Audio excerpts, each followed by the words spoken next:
يا أيها الذين آمنوا توبوا إلى الله توبة نصوحا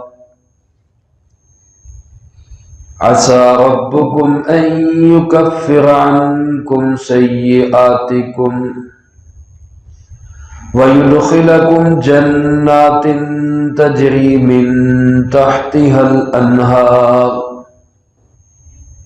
يوم لا يخزي الله النبي والذين آمنوا معه وقال رسول الله صلى الله عليه وسلم التائب من الذنب كمن لا ذنب له أو كما قال عليه الصلاة والسلام صدق الله مولانا العظيم وصدق رسوله النبي الكريم ونحن على ذلك لمن الشاهدين والشاكرين والحمد لله رب العالمين اللهم صل على سيدنا ومولانا محمد وعلى آل سيدنا ومولانا محمد كما تحب وترضى عدد ما تحب وترضى يا رب صل وسلم دائما أبدا على حبيبك خير الخلق كلهم هو الحبيب الذي ترجى شفاعته لكل هول من الأهوال مقتحم. تمام احباب محبت کے ساتھ بآواز بلند درود ابراہیمی پڑھ لیں. اللہم صلی علی محمد وعلی آل محمد كما صليت على إبراهيم وعلى آل إبراهيم إنك حميد مجيد. اللهم بارك على محمد وعلى آل محمد كما باركت على إبراهيم وعلى آل إبراهيم إنك حميد مجيد.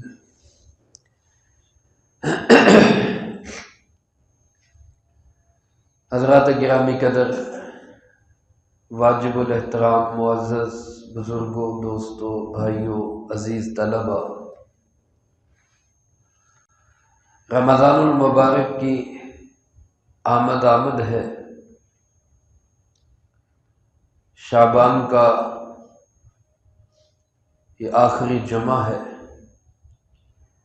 24 تاریخ ہے. انشاءاللہ العزیز اگلا جمعہ رمضان المبارک کا پہلا جمعہ ہوگا. اللہ پاک سے دعا ہے کہ اللہ رب العالمین مجھے آپ کو صحت و سلامتی کے ساتھ، تندرستی کے ساتھ رمضان المبارک کی تمام بہاریں، برکتیں، انوارات، رحمتیں سمیٹنے کی ہمت اور توفیق نصیب فرمائے. میرے محترم دوستو، کچھ کام ایسے ہیں جو رمضان سے پہلے ہمیں کر لینے چاہیے. پروگرام ہوتے ہیں، لوگ جلسے کرتے ہیں، سیمینار رکھتے ہیں، بیانات رکھتے ہیں استقبال رمضان کے حوالے سے. رمضان کا استقبال کس طرح کرنا چاہیے؟ یہ ایک معزز مہمان ہے جو ہمارے پاس آ رہا ہے. تو جس طرح ایک مہمان کا استقبال ہوتا ہے، اور باعزت اور باوقار ذی شان مہمان کا استقبال ہوتا ہے، اس کے لیے تیاری کی جاتی ہے، اس کے لیے انتظار کیے جاتے ہیں، اس کے لیے انتظامات کیے جاتے ہیں. اپنے آپ کو فارغ کیا جاتا ہے کہ مہمان آنے والا ہے، کوئی اور مصروفیت نہیں رکھنی، میں نے پورا وقت اس کو دینا ہے. یہ دنیا جہان کے مہمانوں میں سب سے بڑھ کے عزت والا مہمان ہے۔ حدیث مبارک میں اللہ کے محبوب علیہ الصلوۃ والسلام نے اس مہینے کو اللہ کا مہینہ قرار دیا۔ رمضان کس کا مہینہ ہے؟ اللہ کا۔ تو گویا یہ جو مہمان آ رہے ہیں یہ اللہ کا خاص مہمان ہے۔ اسی حوالے سے، اسی نسبت سے اس کا استقبال ہونا چاہیے۔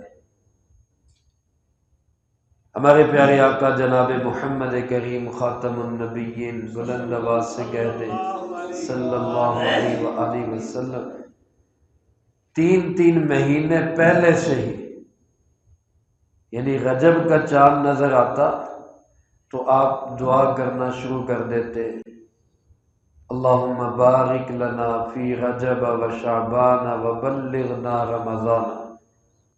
اے اللہ رجب میں بھی برکت دے، شعبان میں بھی برکت دے، اور ہمیں رمضان تک پہنچا دے۔ یعنی 3 مہینے پہلے سے انتظار۔ امام حسن بصری رحمۃ اللہ علیہ فرماتے ہیں امت کے بڑے، یعنی حضرات صحابہ کرام، تابعین، تبع تابعین، فرمایا کہ یہ 6 ماہ پہلے سے رمضان کا انتظار شروع کر دیتے تھے، 6 ماہ پہلے سے۔ اور پھر جب رمضان گزر جاتا تو اگلے 5-6 مہینے دعا کرتے رہتے کہ یا اللہ جو نیک اعمال رمضان میں تیری توفیق سے ہوئے اللہ ان کو قبول فرما۔ تو گویا آنے سے پہلے بھی انتظار اور جانے کے بعد بھی دعائیں، سارا سال رمضان کے تذکرے میں ہی گزر جاتا۔ اور پھر ایک مہمان ایسا ہوتا ہے، بعض دفعہ گھر میں مہمان آ رہا ہو نا اور پتہ ہو کہ اچھا خاصا مال بھی لے کے آ رہا ہے، تو پھر اس کی عزت اور تکریم اور ہی بڑھ جاتی ہے۔ پتہ ہو کہ بھائی چیزیں آ رہی ہیں، باہر سے مہمان آ رہے ہیں، مال بھی آئے گا، پیسہ بھی آئے گا، تحفے بھی آئیں گے، گفٹ بھی آئیں گے، تو اس کے لیے پھر پروٹوکول بھی اسی حساب سے ہوتا ہے۔ اب یہ جو مہمان آ رہا ہے یہ ہمارے لیے کیا لے کے آ رہا ہے؟ اللہ کے محبوب علیہ الصلوۃ والسلام کی حدیث مبارک ہے کہ رمضان المبارک کی پہلی رات میں ہی ہر قبلے کو ماننے والے کی بخشش کر دی جاتی ہے۔ قبلے کو ماننے والے کا مطلب، اہل قبلہ کا مطلب یعنی مسلمان۔ الحمدللہ ہم سب مسلمان ہیں، سب ایمان والے ہیں، بلند آواز سے کہہ دیں الحمدللہ۔ اللہ ہمیں اسی ایمان اسلام پر زندگی اور اسی پر موت نصیب فرمائے۔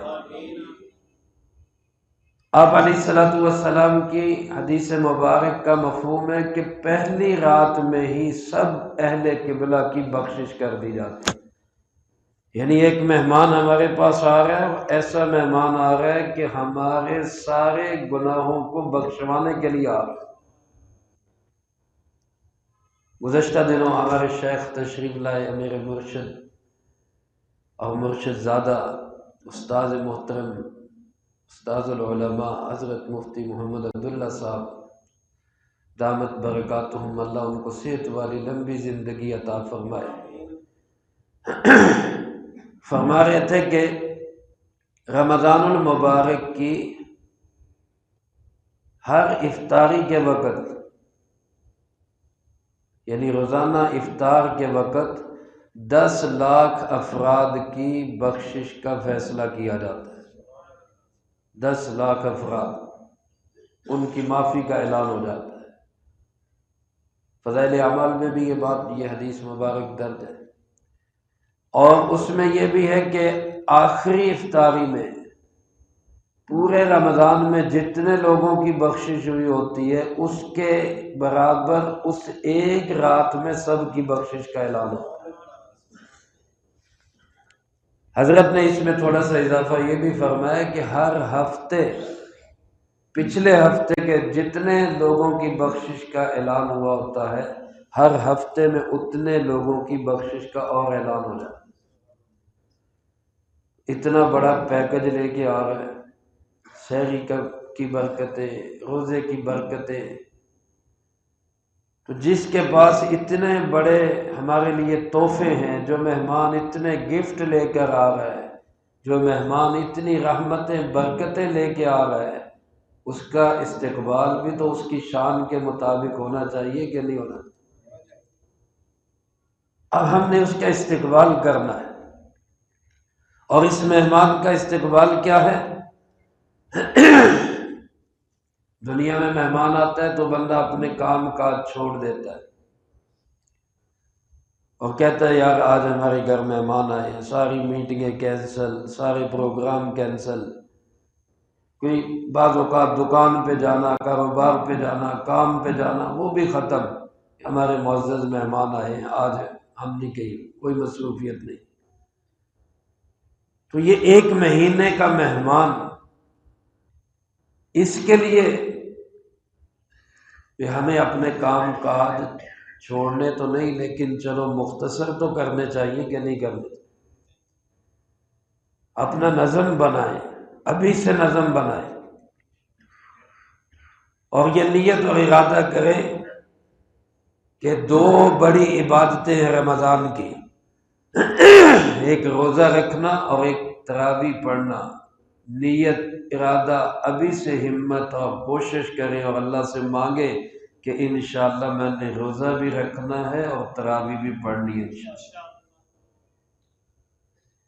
حضرت فرما رہے تھے کہ دیکھو اللہ پاک نے رمضان المبارک کے دن میں روزہ رکھ کے، یعنی روزے کو فرض کر کے،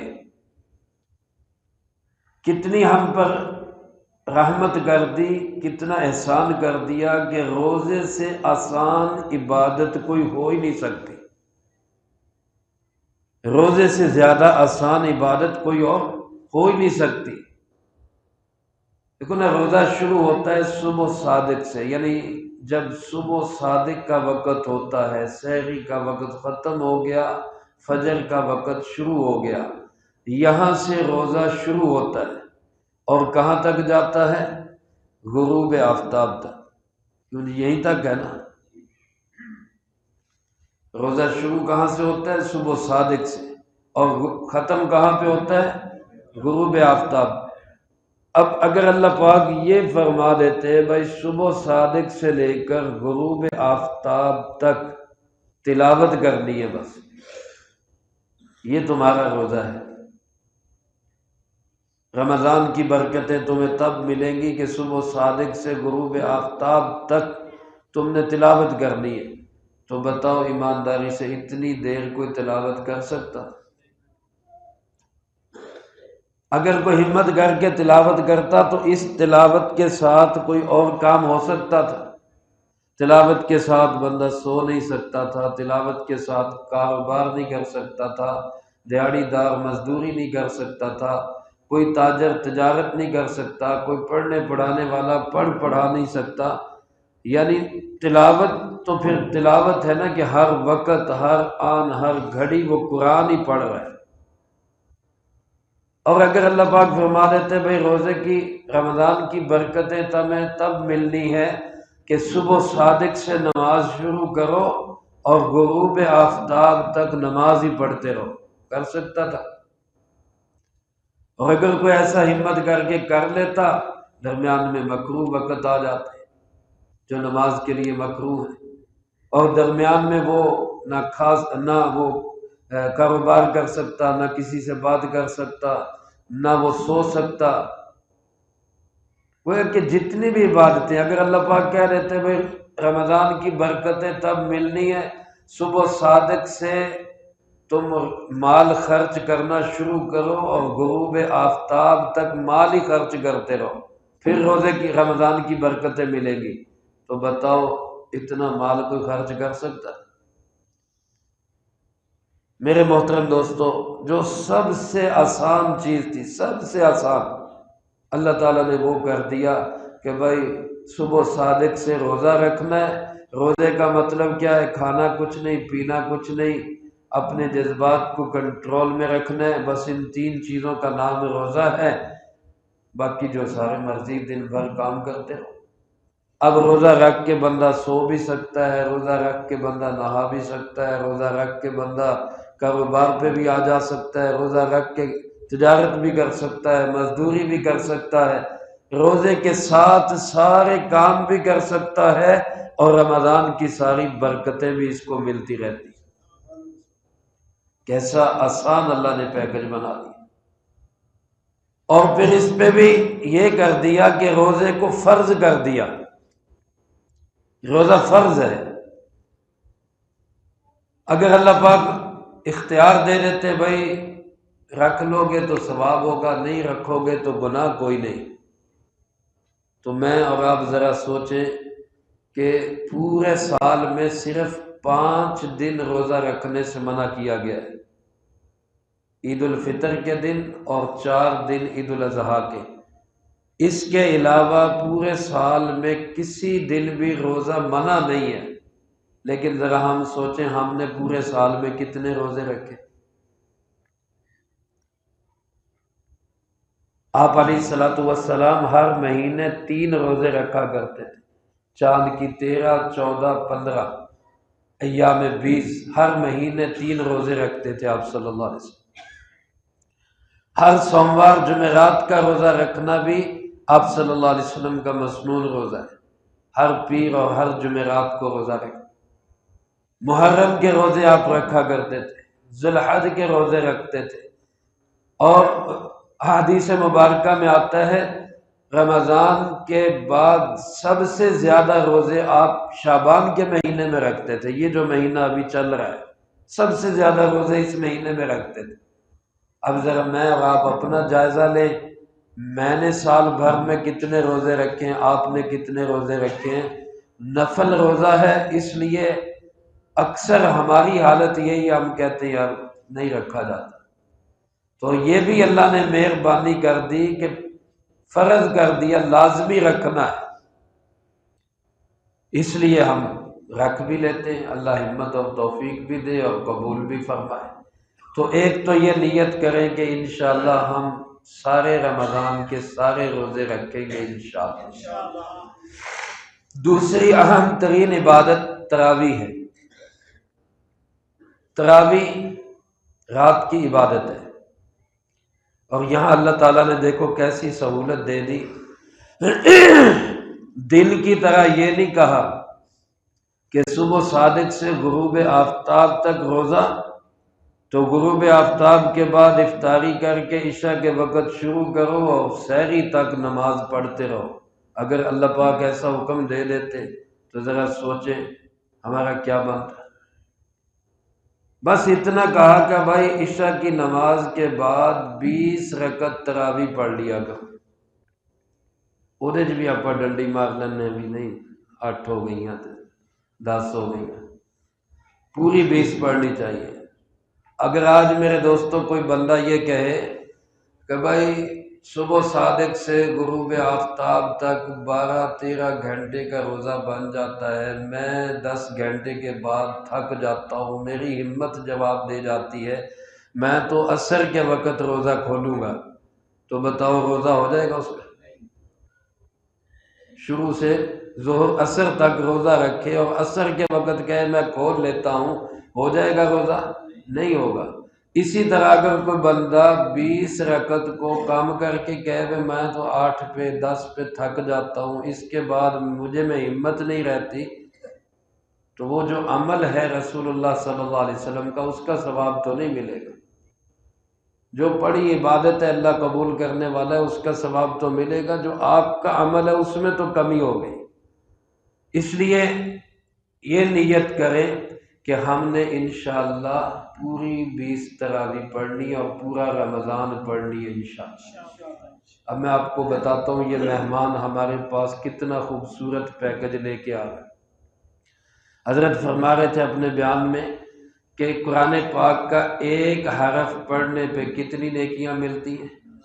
سارے بول دیں، کتنی نیکیاں ملتی ہیں؟ 10۔ اور یہ 10 نیکیاں نماز کے علاوہ پڑھنے پہ ملتی ہیں۔ علماء نے لکھا ہے اگر نماز میں کھڑے ہو کے بندہ قرآن پاک کا ایک حرف پڑھے تو ایک حرف پڑھنے پہ 100 نیکیاں ملتی ہیں۔ ایک حرف پڑھنے پہ کتنی نیکیاں ملتی ہیں؟ 100۔ سب اگر ایک بندہ الف لام میم، کتنے حرف ہو گئے؟ 3۔ نماز میں یہ 3 حرف پڑھتا ہے تو کتنی نیکیاں مل گئی؟ 300 نیکیاں مل گئی۔ 300 نیکیاں الف لام میم پڑھنے پہ ملی۔ رمضان المبارک میں ہر عمل کا اجر 70 گنا بڑھ جاتا ہے، ہر عمل کا اجر۔ تو 300 کو 70 سے ضرب دے لیں، کتنی ہوگی؟ 21,000۔ 3 حرف پڑھنے پہ کتنی نیکیاں مل گئی؟ 21,000۔ پھر علماء نے لکھا ہے احادیث کی روشنی میں کہ جماعت کی نماز میں 27 گنا ثواب اور بڑھ جاتا ہے۔ اب 21,000 کو 27 سے ضرب دے لیں تو یہ بن جاتا ہے 5,67,000۔ کتنی بن جاتی؟ 5,67,000۔ 3 حرف پڑھنے پہ کتنی نیکیاں ملی؟ 5,67,000۔ اور جب حافظ قرآن ایک دن کا سپارہ پڑھ کے فارغ ہوتا ہے تو کروڑوں نہیں اربوں کھربوں نیکیاں سمیٹ کر وہ گھر جا رہا ہوتا ہے۔ اب آپ کہیں گے کہ جی یہ تو پڑھنے والے کو ملا، ہمیں کیا ملا؟ ہمیں کیا ملا؟